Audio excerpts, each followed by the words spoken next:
This is the third lecture for week 7, and we continue talking about early childhood, and now the focus will be on play and the development of early peer relationships, particularly talking about pro-social positive peer relationships.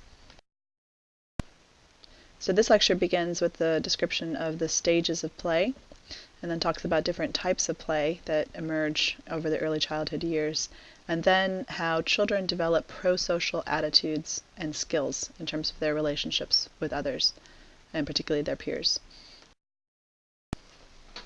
So there was a classic study of play that was done in the 1920s by Mildred Parton at the Child Development Institute in Minnesota. And we're still talking about her study today, so it had staying power. And it was simply an observational study. So we've talked about observational, where you sit basically and you observe children. So that's what she did. And she closely observed children between the ages of 2 and 5. And then she categorized their different types of play. And she was systematically sampling the children's behavior. So she would watch them for 1-minute periods and sort of see what they were doing. And so the stages that she identified, and you hear this a lot, even in parenting, magazines and stuff, they'll talk about these stages of play. They're not necessarily completely linear. So that's why for the solitary play on this slide, I didn't put an age, because children, of course, they play on their own their whole childhood. So you may see that emerging in the first year of life, but it continues. But some of these other ones do have more of a stage quality to them, where you tend to see them mostly in one developmental period of time, and then children kind of move on to a different kind of play. Although, again, they could do onlooker play at a later age, because children are curious about other children. So unoccupied play is the first stage, and that's going to be a very young child, like a newborn, a young infant, 4 or 5 months old, and a newborn is sort of birth to 3 months. That's just when they're doing kind of random seeming movements and gestures, but they're interacting in some way with their environment. So it's almost like pre-play, or very early play, where they're learning about their movement, and maybe there's an object like a mobile that they're looking at, and they're trying to see what it does, or they're just randomly moving their bodies and learning about how they relate to an environment. So you see that very early again. Sometimes you see that kind of unoccupied play that looks a bit random later, but sometimes that's a sign of some kind of developmental issues, potentially a developmental disability. But in terms of normative development, you see that in very young children. Solitary play is when children are playing independently and they maintain a focus on their activity. The children get completely absorbed in what they're doing, and that's this idea of solitary play. And that emerges in the first year of life, but it really continues. Onlooker play, you see that emerging from 6 months, or a bit older for some children.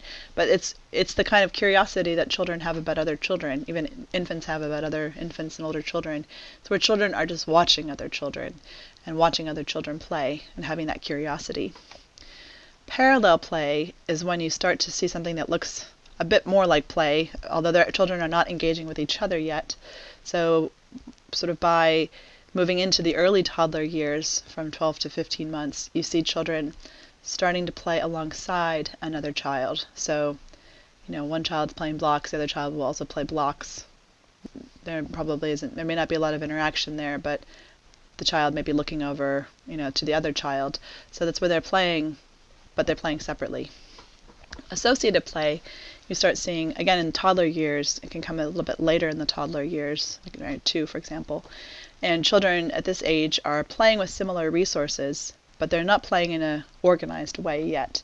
So, like my son, who's a toddler, I just am beginning to see him at his child care center. He plays with another child, and they both like to play with the dinosaurs and lions. And my son will go over and he goes, roar, and he plays with them, but they're not playing a game, but they're 2 children who like to play with the same materials. So they're sort of having that associative play.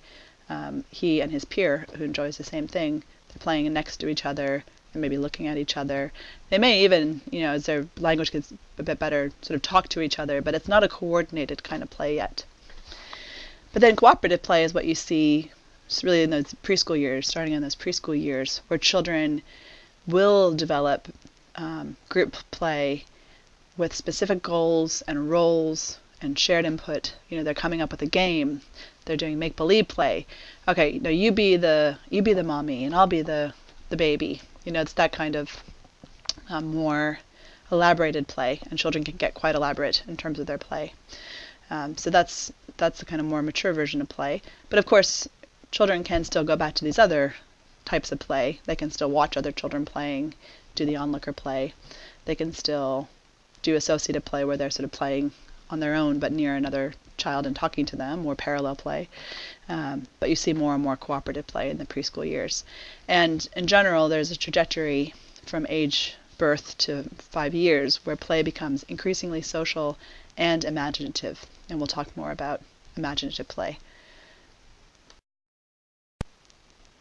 So for children, playing is the way that they learn. Particularly young children, they're primed to learn through play. So when children are playing, adults can kind of dismiss that as just play, but actually it's learning. The children are learning, and what they're learning is, they're doing things like, in their play, they're observing, okay, if I put this together, this goes with this.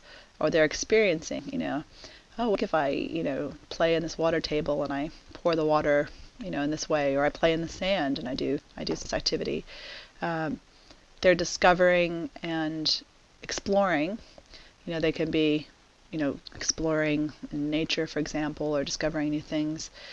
They're imitating, so that's the imaginative play that we'll talk more about. They often are acting out what they see, with adults, where they'll be mimicking them or playing out something in an imaginative kind of role play.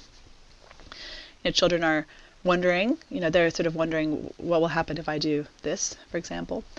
And a lot of play also involves engaging senses, so having sensory experiences around touching something, hearing something, seeing it, tasting it, smelling it.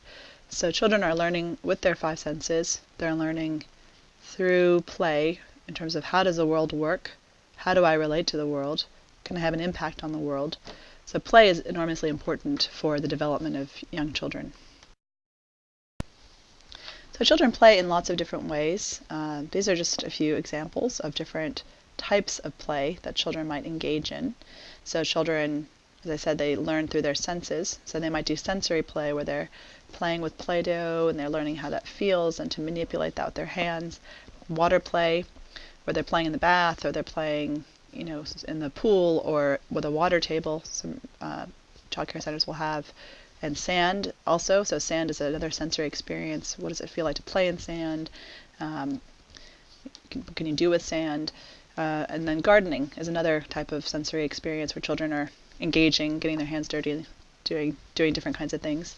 Children do exploratory play where they learn by finding out.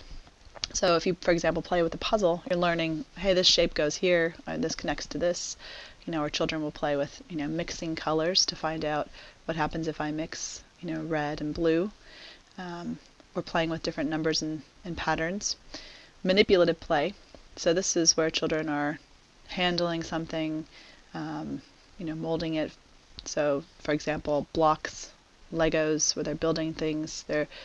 These are often things that involve those fine motor skills that I mentioned in the second lecture.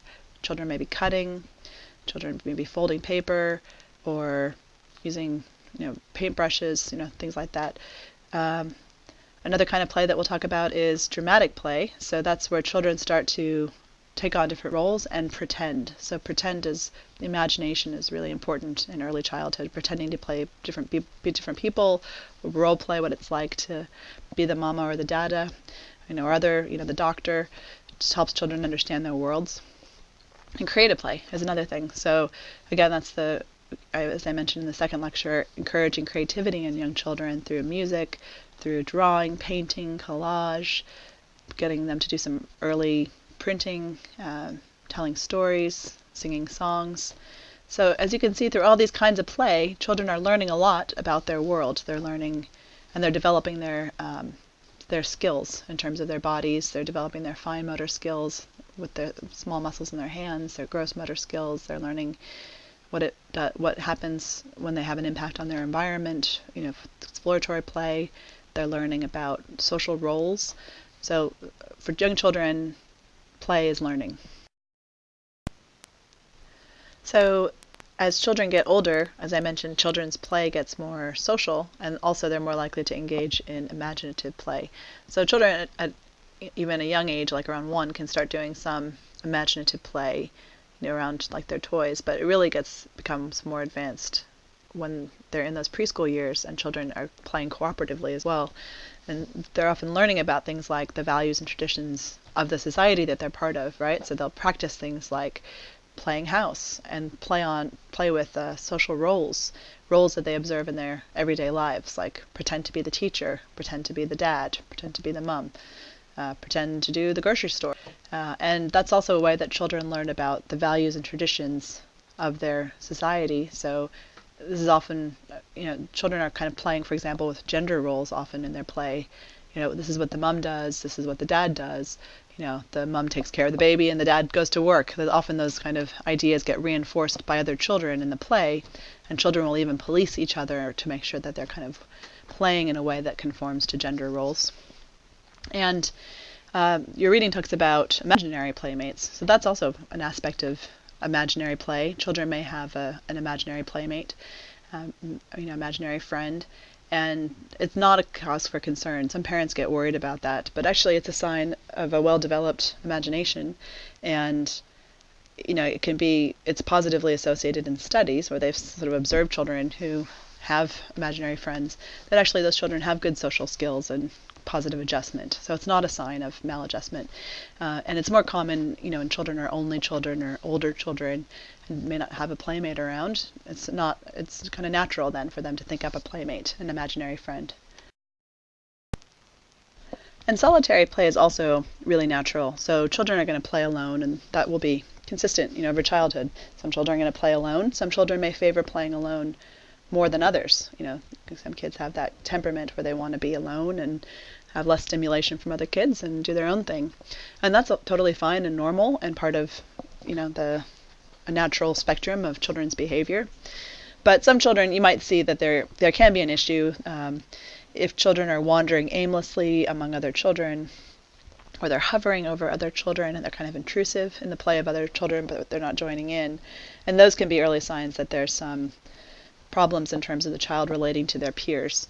So again, that's maybe an issue with children's ability to develop that social competence to start forming friendships, which we'll talk about next week in middle childhood.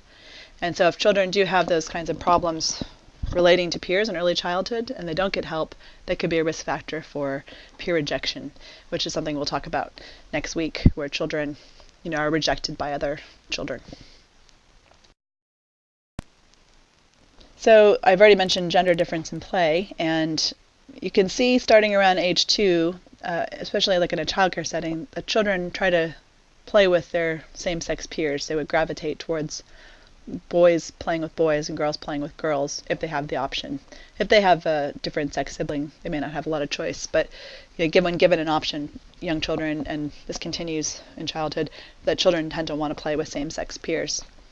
And that may be in part because there are different styles that can be observed. So again, doing observational studies, looking at boys and girls, researchers have observed different patterns in their play, with boys tending to do more of that rough and tumble kind of play, running around, chasing each other, and competitive play that can also involve kind of dominance, so contests and, trying to one-up each other. It's more characteristic of how boys will interact with each other, whereas girls tend to have more cooperative types of play compared to being competitive, that is more pro-social, around supporting each other, and more conversation oriented, where boys might be more active. So there are these gender differences that can be observed. And also your reading describes that boys can be more enabling towards each other, where they are making actions or remarks that support each other and sustain the interaction, whereas boys' interactions are often constricting, where there's an effort to emerge as the victor by contradicting somebody or threatening someone. So no, it's not like that. That kind of, this you're not going to see this with all children. You're not going to see this all the time, but these are just broad patterns that can be observed. And it's not always the case that there's positive relationships between children either. So next week in middle childhood, we'll start talking about peer rejection and the idea of relational aggression. And in terms of gender difference in play, parents are not innocent in this regard either. So, parents as important socialization agents also tend to reinforce gender in terms of play. So, research has shown that parents of toddlers react more positively to children who are in gender traditional play. So when girls are playing with dolls or playing tea parties, than when children are in non-traditional gender. So boys were doing those kinds of things like playing with dolls or having a tea party. So, this reflects the dominant cultural beliefs around male and female roles, and it's one way that children are socialized around those roles through their parents' approval or disapproval. That's the operant method of socialization. For example, showing disapproval is it's a kind of punishment, actually, or positive reinforcement, where you're giving praise or showing, smiling, showing through your physical, through your body language that something is approved of. That's how these beliefs and values are communicated, to children. And there are other ways that parents influence children's play with their peers. So first, there's the indirect influence that we've talked about in terms of the attachment relationship. So in week 4, we talked about how the attachment types that children form in early childhood with their primary caregivers, like their parents, has an influence on the attachment styles that they have in their later intimate relationships. And also, that includes things like friendships. So there was a study I cited in week 4 that sort of shows that there's the internal working model that children develop around, am I worthy of love, and can I trust others? That also connects to the kinds of peer relationships and friendships that children form. So there's an indirect influence in terms of how a child's internal working model is formed, how they relate to others, like their peers.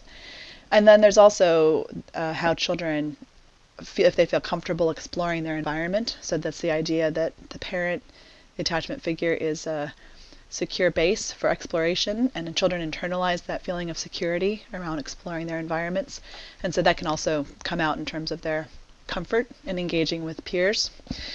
And then parents also can have direct influences on children's play. So, parents can play with their children, and they can scaffold their children's play, meaning they can help their children move to another level in their play where they show them something new that they can do in their play experience.